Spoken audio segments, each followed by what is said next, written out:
هو طبعا انت عارف ان دي هيئه اهليه طبعا، ومش زي مش هتاخد منحى مجلس النواب او رئاسه الجمهوريه. يعني احنا عندنا في رئاسه الجمهوريه بيبقى في رقم معين محدد من اللجنه العليا للانتخابات او اللي هو سقف اللي انت بتصرف مثلا 200,000 جنيه ده انتخابات. ليه ده بقى ما نشوفوش كتعديل بدل ما انا بمنع المستشارين؟ مين بقى اللي يسال عنه؟ يعني مين اللي يسال عنه؟ اللجنه الاولمبيه. هيقول لك اللجنه الاولمبيه عشان يقول لك هيقول لك اهي ده عامل تطوعي، يبقى انت كده مش عامل تطوعي بقى.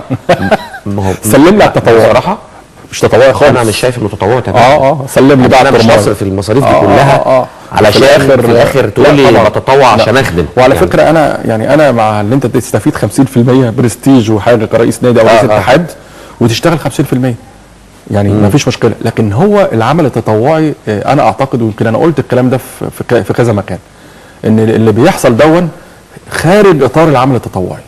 يعني 50 مليون سمعت الرقم ده. بعمل قوائم ليه؟ و80 مليون. لا وبعمل قوائم ليه اصلا؟ هو انا داخل مجلس نواب؟ لا انا مش عارف، او داخل يعني انا ما ندخل عادي. يعني انا على منصب الرئيس، انت ما هو هقول لك على حاجه بقى. ما هو انت لما تيجي تتكلم على ارض الواقع كل واحد بياخد رجالته. ما هو في اي مكان في مصر على فكره، اي مكان في مصر واحد بيبقى رئيس قناه، واحد بيبقى وزير بياخد رجالته. الكلام ده انا عشان اشتغلت مستشار اعلام الوزير فتره من فترات، بياخد رجالته من شركات ومن هنا، بياخد الناس بتوع التيم وارك اللي هو شايف اللي هم هينفذوا سياسته. كل شخص من المحترمين اللي متقدمين بيبقى اتعرض عليه اكتر من 50 اسم وعمل تصفيات. يعني مش 50 رجالته برضو هو عارف ان ده رغبته فيه، لكن هو ده مش برضو بالمعنى انه حقيقي انه ده من رجالته. لا ما هو لا يا رجالته يعني ايه؟ هو بيجيب ناس، هو بيجيب محمد وياسر وعلي وابراهيم، هو بيتوسم فيهم في البرنامج اللي هو هيساعدوه على اداء مهامه. يعني محمد هيمسك الملف بتاع الاذاعه والتلفزيون، ياسر هيمسك ملف اللعيبه المحترفين، حسنين هيمسك ملف مثلا النشاط الاقتصادي، واحد هيمسك ملف المراه، حد هيمسك الاطفال اللي هو الطفل والحضانه. كل واحد شغال على ملف معين. فانا بقول اللي انا اقصده برجالته ايه؟ هو مش تشكيل اصحابي يعني. لا انا فاهم انا اقصد لا انا فاهم. يعني اللي انا فهمته منك من مساله رجالته مساله الولاء. ايوه بالظبط، ولاء الثقه. ايوه الثقه والخبره. ودايما انا بقول وبعيدها تاني في البدايه وفي النهايه ان الموضوع مش اهل ثقه واهل خبره، الموضوع اللي هو من يمتلك القدره والرغبه على احداث التطوير هو ده اللي اهلا بيه في اي مكان على فكره. لان حكايه الشلاليه واحنا ضد مبدا التوريث، وده عمل لنا مشكله في 2011. حصل مشكله كبيره والدنيا باظت زي ما انت شايف، والوضع تاني اتاخر عشان قضيه التوريث. فمن الطبيعي جدا ان احنا ما نورثش ولا في الرياضه ولا في اي حاجه. لكن انت لما تكون كفاءه في مكان معين وبتبحث عن دور، وده حقك الشرعي والدستوري، مفيش اي مشكله اللي انت تعمل كده وتنجح بكفاءتك، يبقى اهلا بيك بعيدا عن التوريث. طب في سؤال مهم. اتفضل. دائما وابدا كان النادي الاهلي بيعدي بعض الانديه بعدوى حميده، وهي قافل على نفسه، مفيش تراشق، كقصص دي. بعدين بدانا نلاحظ انه فتره ما بعد 2011 انه التراشق زاد والعمليه بقت مفتوحه على البحري، وبدات في الانتخابات الحاليه يحصل المساله دي او نشوف الموضوع ده، وده مستجد على نادي كبير زي النادي الاهلي. وواضح انه العدوى المذمومه او الغير حميده انتقلت الى النادي الاهلي بشكل لم نعتاده. يعني طبعا يعني انا متفق معاك. ليه ده حصل يعني او حاصل؟ يعني احنا ايام كابتن صالح سليم وعبد الصالح الوحش، كابتن حسن حمدي، ما كناش بنشوف في المتنافسين دايما ما بيبقاش فيه الكلام ده. يعني شوف انا عايز اقول لك على حاجه وبرضه على مسؤوليتي. معظم المرشحين ويمكن اتكلموا قالوا ان النادي الاهلي فيه اختراق.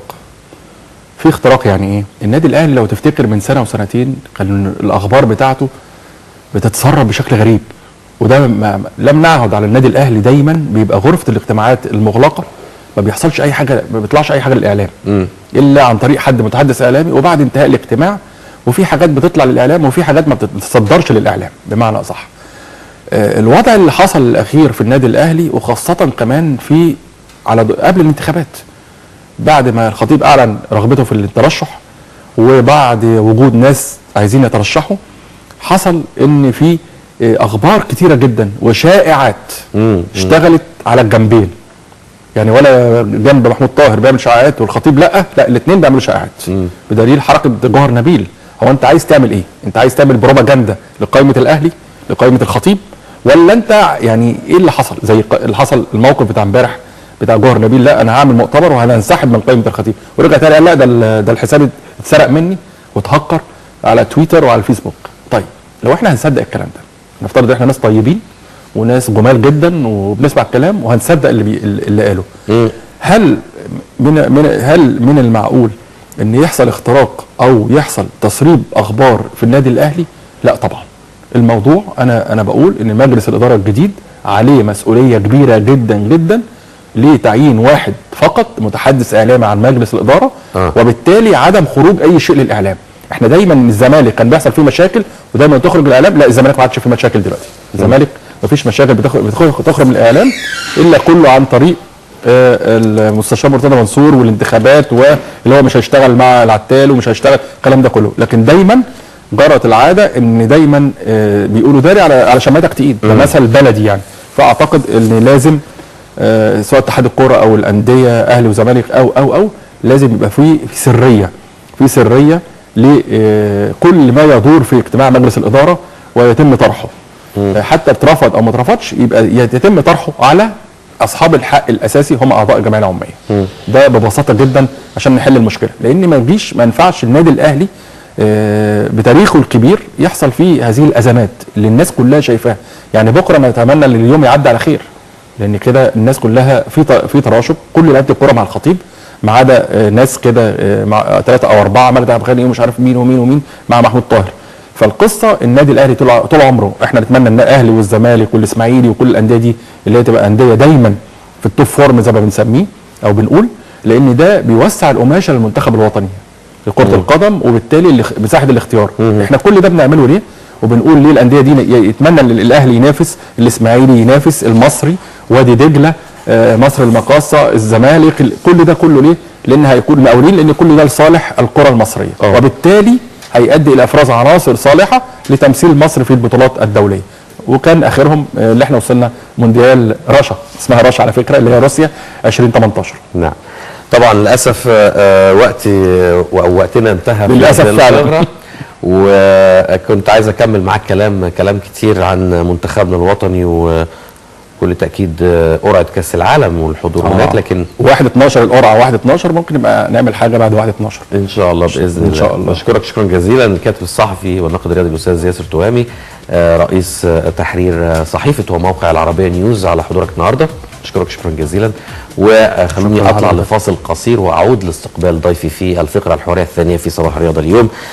طبعا واحد من نجوم مصر ونادي الزمالك كابتن عادل عبد الواحد، والحديث عن دوري هذا الموسم، وكمان مستقبل القلعه البيضاء في المنافسه على هذا الموسم بعد هذا الفاصل.